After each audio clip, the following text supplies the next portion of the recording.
Good morning, Coolest Coast. It's time for Coffee on the Coast. Good morning, everyone. Welcome to this episode of Coffee on the Coast. I'm your host this morning, Tina Prigge. Delighted to welcome back to the show Dylan Chmura-Moore. He's the music director of Manitowoc Symphony Orchestra. Hi, Dylan. Good morning, y'all. So you are in the process with the entire symphony of kicking off the 75th season, 3/4 of a century. That is pretty cool. It is amazing, I think. The longevity for sure, but when I think about 75 years and a symphony, um, I'm just impressed, inspired by all the things that have gone on to make it happen, make this year come true.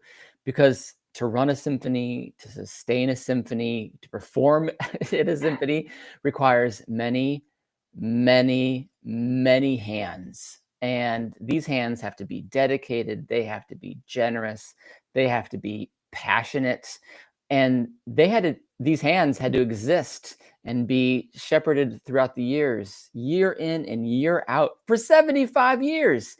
I mean, I think that's impressive, and maybe more so, it is inspiring. You've brought up this point in past conversations that Manitowoc is one of the smallest cities to have a symphony. That's remarkable. And to consider then those kinds of hands, the dedication of these hands, the intensity, the support, the love that these hands have had for 75 years, that makes it even more impressive, because there couldn't have been a year off. Everyone had to carry equal weight. It's too much for one person to bear. It really requires a whole community. And that means the whole community really does care and has cared and has shown up for the symphony over these 7 years. And it's, again, I don't have a better word than inspiring. Yeah, and like you're saying, 75 years, it doesn't just happen. So, 75 years ago, people in the community had the dream to make it happen. Yeah. Now, those original founders and that dream, that doesn't magically transpire 75 years later. And, Yeah. and those originators, right, aren't the ones that are powering it this entire time. So that means the baton had to be passed, more people stepped up, and it's an incredibly beautiful thing. I'm so happy that we're celebrating 75 years. Yes, it's 75 years isn't one generation. If it's 10 years that you're really involved, I mean, how many generations is that over 75 years? It really requires people to pick up legacies and honor that legacy, and to want to move them forward and honor them and cherish them. And I think for me, it is just the most beautiful thing to be part. I'm so happy. Yeah. And I hope people don't take it for granted, but so many people in the community now, a symphony has existed here their entire lifetime. That's true. Right. Great point. Yes. How fortunate we are, how lucky we are, and maybe we sometimes forget that piece. I mean, we take so many things for granted, and so it's nice to take on these big celebratory moments, especially to take a step back and to restock and to be so thankful for what we have. Absolutely. And when you think about 75 years and how long that is, what's incredible is at the helm, there have only been 4 music directors. Is that right? That is true. So the way a symphony works, in case people don't know, is that, yes, indeed, there is, of course, someone who stands on the podium. And of course, there are musicians in the orchestra that fiddle away or whatever they do. But like I said, many hands are required. A board has to exist to give some shepherding, to say no to the music director for them not to do some crazy things. There's a checks and balances. And that means that the people, the community of Manitowoc has really chose well, right? They really cared about who they've selected to be at the helm of this orchestra. And I don't say this, I guess it sounds really egotistical coming from one who's in that position. But what I mean is that it really speaks to the people who are doing it, right? Who are in the board, who are making the decisions, who have chosen to be the stewards of this great institution, that they've really cared about all these other things that have made the orchestra last. It's easy to run away and dip in and out, but no, it's that staying power. To me, that means that the music directors have loved the community, in turn, and have wanted to dedicate and invest in the community. And I find myself still young in my tenure, feeling the same way probably those older music directors, past music directors, have felt. So they're onto something. There's something about the Lakeshore. Well, and I think one thing that all 4 of you as music directors have in common is there's no such thing as autopilot, right? You're not just redoing or replaying. I feel like there's innovation and thought and creativity put into each of the offerings, right? So, like, no two concerts are identical. No concert feels exactly like the last. There's something new to experience. I love the direction.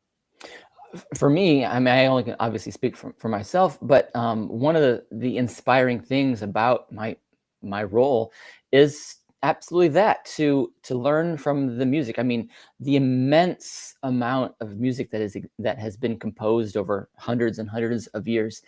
You can never get through it all, and it is inspiring to learn something new, to delve into new musics, and to grow from those experiences. And so, since we have such a rich history to pull from, I think it's only nourishing, it's only inspiring. How could you not want to do something new and different every concert, every year, and to honor that immense tapestry of music that we have to play with? And I just want to go back to something that you said earlier. I just want to verify, is it the official like industry term to describe the musicians as fiddling around? Yes. I don't know, beating the drums. What else would you say? Yeah. Um, I just want to make sure if we say that out loud publicly that, hey, that's fine. Maybe the trumpet players smack their lips. I mean, what else could we? Yeah, how we do that? Yeah, I like that. I Let's like that. Yeah. let's talk about the plans for the 75th season. So the first concert is October 4th. And we won't go into all the nits and gnats of each specific performance because that's to come. But let's give people an idea of what to expect because you've got some pretty special things planned for this season. Well, as I mentioned, in past programs and hinted at today, music is really about people. I think first and foremost, as it's taken many hands, right? It sounds great, but it's about the people who've written it and the time and place and such that it was written, and the people who are performing it today, and that which is in the air and that which is the acidity in the soil. I mean, the people, your neighbors, your butchers, whomever that are making it today, but and also the audience who supported the music making over the last 75 years. And so in that the music is about people, then I really wanted this season to be, in a way, a thankful and responsive and reflective of some of those. There's no way we could honor all 75 years of musicians and such. And so every year, the purpose of the season is to welcome back and say thanks to those people whose shoulders that we are standing on today, right? And so we're kicking off the season by honoring a couple of people in our community and institutions in our community.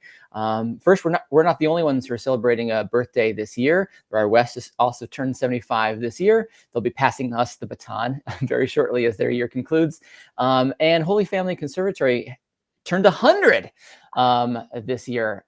They've been educating, offering, making the Lakeshore a more beautiful place to live for 25 years more than us. And so we really wanted to say thank you to them. And one way we're saying thank you to them is bringing back two of their musicians that have had a history with the symphony and continue to have a history with Manitowoc. And those are two pianists, and that's Diana Shapiro and Stanislava Warszawski, and they perform as a piano duo. I mean, they play a concerto basically together, either on one piano, four hands on one piano, or on two pianos.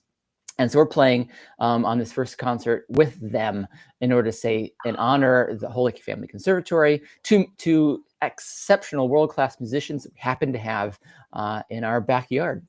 And on the same program, we're honoring our first music director, the one who had the dream perhaps for the symphony, and that is Carl Miller. One of his favorite pieces, so I gather, speaking to his son, was music by Jean Sibelius. Again, we can go into what that music is in the future, but it's a way for us to honor him, honor his legacy, the music that he loved, the music that helped make the symphony what it is, but also to start a new program to hear our audience maybe even more.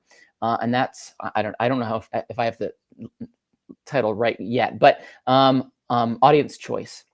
And so every year I'm going to be asking the audience online and in concert programs when their butts are in the seats in the hall, what do you want us to play? and there'll be a QR code you can click on. And I want to know from our audience what they want to hear. What music do they want to hear the MSO play? Just like Carl Mueller's favorite music was Sibelius' one of his, Sibelius' second symphony. What's your favorite symphony? And what's your favorite symphony? And at the end of the year, I'll collect all those ideas and suggestions. And the next year, because it takes a while to plan, I'll program one or multiples of those suggestions, again, to try and hear our audience and our community even better. So just on our first concert, for example, that's how we're trying to recognize family, the year's concert theme of what's happening and what's happening, who've been here that made this place such a wonderful place to live, grow, raise a family, make music. Awesome. Well, and that's why so many of these faces, when I put up this image, look familiar, right? You are honoring and bringing back local talent. So in the bottom 3 squares, tell us what to expect. Bottom left, I guess, however, looking the Noel, Bach, and Handel. That is, if you don't recognize that distinguished fellow, our most recent former music director, Wayne Wildman. I'm not a Wayne scholar by any means, but I gather from the conversations that we've had, he loved a certain kind of old music. Specifically, I know he's played a bunch with the orchestra on organ and with on harpsichord. We're thinking on Bach, and we're thinking Handel, for example, as some examples of the great music that he loved. And so we're bringing him back with appropriately themed pieces. He's going to play not 1, not 2, but 3 concertos with us, if you can believe it, of that music that I think, again, and I gather that he loves so much that he has such fantastic expertise in, and I can't wait to make music with him. I've never made music with him live in a concert before, and so I'll be on the podium and he'll be at his instrument concertizing for us, and it's I just can't be more tickled pink than to have him back and to have him add to our concert season. And the perfect timing is it's Christmas. Absolutely. He was the music director for 29 years. He darn well deserves a concert on this program for sure. I asked him to conduct and perform on it too, but alas, he said, okay, I'll play. You can still wave your hands. I said, okay, thank you for your generosity. I think he was beloved, and he'll be so welcome back to the stage, I think. I'm very excited about it. For the image you put up in February, you see that heart. It's right on Valentine's Day. We've got 3 soloists returning for this concert. Pianist Kathleen Strutz, I believe actually she was born outside Valders, but she's played with the symphony over the last 20 plus years and as a professional pianist out in the world. And she's coming back and playing some music by George Gershwin. We all know his Rhapsody in Blue, which is a piano concerto. But after he wrote his Rhapsody in Blue, he actually wrote a piano concerto proper. And this is that. So his piano concerto in F is the official title, where he's kind of coming of age and wanting to be seen as a real composer, whatever the heck that meant. But it has all the kind of lovely tunes and colorfulnesses that we love in Rhapsody in Blue. It just doesn't have the fun, evocative title as the one for sure. And then 2 younger artists, 2 singers, recent-ish alums from Lincoln High School, Cassie and Zach Glazer. Zach is still working and performing all over town. If you go up to Forest Inn, I'm sure maybe you've seen him in a production or 2. A fantastic tenor. You may, if you've seen him in concert, you may not have heard him in his more concert-style voice presentation. It's a different thing, right, when you perform for intimate house. But he's a terrific singer, and his sister, younger sister, she's an opera singer, and she's out there singing and teaching around the country. So they're coming back, and they're going to sing a bunch of opera arias, which are some of my favorite music. If Wayne's music was, the Handel and Bach or whatever, although I think Bach is best and maybe my favorite composer, opera arias and opera is one of my favorite things in the world. So I can't wait for that concert too. And then in the last box there in the bottom right, you see a gentleman by the name of Andrew Dunlap, a violinist, maybe this much older than Cassie and Zach, who's certainly also concertized with the orchestra, I think most recently 5-ish years ago. And he's coming back to play a violin concerto by Bruch. And there's, 3 to 5 like concertos that everyone is like, yes, this is it. This is why music exists. Excuse me. And this is one of those concertos. Maybe we don't know the name Bruch very well, but we've heard these melodies backs of movies or whatever. It is monumental music, and we're pairing that with a new cycle. We just concluded a 4-year cycle, if anybody recalls, of all of Brahms's symphonies. And now we're starting a brand new cycle where we're going to perform all of Beethoven's symphonies. So for the next 9 years, get in. We're going to play all of Beethoven's 9 symphonies, 1 a year, paired with some other fantastic music, great virtuosic romantic concertos, perhaps such as this Bruch. And so this is year 1 of a 9-year journey. And so I hope everyone starts today or whenever it is, April 2026, and joins us on this next 9-year adventure. I mean, that'll be a legacy, almost setting up our next, celebration of 10 years from now of where we're going. And we'll have to get pins for people, who make it all 9 years or something along those lines. We did it. I made it. I heard them all. Well, it's incredible. It sounds like such beautiful programming that, like you said, really ties the community in, especially bringing back this community talent. And if people are paying attention on social media, the Manitowoc Symphony Orchestra is leading up to it with 75 days of memories and also other interesting posts. And so I just wanted to put a plug that anyone that's on social media, you might want to pay attention to the Manitowoc Symphony Orchestra Facebook page. Lots of cool content coming out there. And I understand season tickets are currently available. Season tickets are available all the way basically up to our first concert. Individual tickets go on sale August 11th. And yeah, absolutely. If you're on Meta, if you're on Facebook or Instagram, you will see a post a day counting down to our 75th anniversary first concert in October. I think we're on day 60 something. We've got 2 more months or something until our first concert. And so absolutely, it's a fun time for you to revisit old memories. Today is Throwback Thursday. So I think I put up who are the mega stars who have walks of fame stars in Hollywood, born in 1951. Mondays are Musician Mondays, and so I've asked the musicians in the orchestra, what have been some of your favorite memories over the past years that you've been in the orchestra, experiences, things you've seen, whatever it might be, and to share those. And so every Monday we have some of those Ticket Tuesdays, so you won't forget about buying those season tickets or individual tickets, Silly Sundays, and more, where we're trying to look back to our past and see the people who've helped make the orchestra what it is. One of the memories that was recently shared, I have to share this. I love it. It was the symphony helping Manitowoc celebrate 30 years of friendship between the cities of Manitowoc and Kamigawa, Japan.